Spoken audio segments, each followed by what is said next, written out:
This is Eric Muathe with Muathe.com. April 28th, 2020. Let's take a look at a stock that I've been tracking here over the last couple of weeks. It is RCL. About 2 hours ago, I saved this chart here because I could see that the stock was coming to a potential area of resistance as shown by the blue line right here. And one could see that that was going to be an area of reflection. In other words, the stock would have to decide whether it had enough power to clear this line, or more than likely, based on what we are seeing with the market itself at the time, looked like this could have been resistance, and that was about 2 hours ago. Now, if I can take a look at the current 4-hourly chart, we can see that the stock is off the highs, now up about 4.5%. Earlier, when I recorded this chart here or saved it, it was up about 8%. And if we take a look at the 4-hourly, as I just discussed, it looked like the stock is very aware. Now, how the stock is aware, that's, something for us to speculate. Maybe it's beyond our understanding, but obviously there's something here that the stock is aware, and it is taking a little bit of a pause and trying to determine what it's going to do next.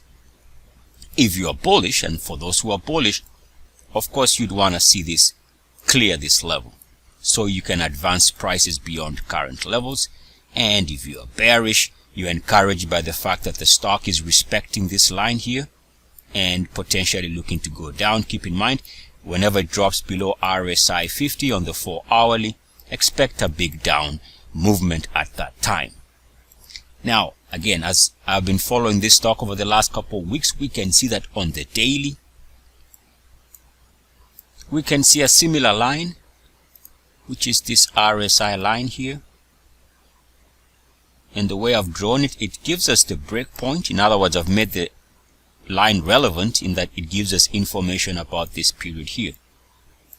And so here we are again, and again the question is, are we going to be able to clear that line to be bullish, or are we going to stall and have resistance and the next movement be down? Keep in mind, if we drop below that RSI level, below 50 on a daily basis, you'd expect to see a big down day when that happens. Now, by the way, if you're observant here, you might have noticed that I drew this RSI line a little bit different here, because here it goes below this level and back above it.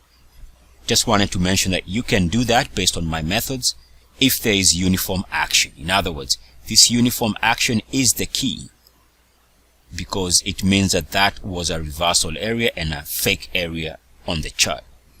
Hope that makes sense. If not, well, let's just continue on. Now, a good point of consideration, or point of resistance, or point of breakout needs to be confirmed, or would be best if it can be confirmed by another line. And here on the daily, we can draw another line, which was the previous topside resistance line. Should be something like that.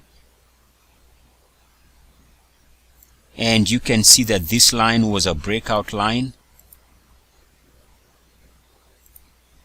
here for this breakout in price.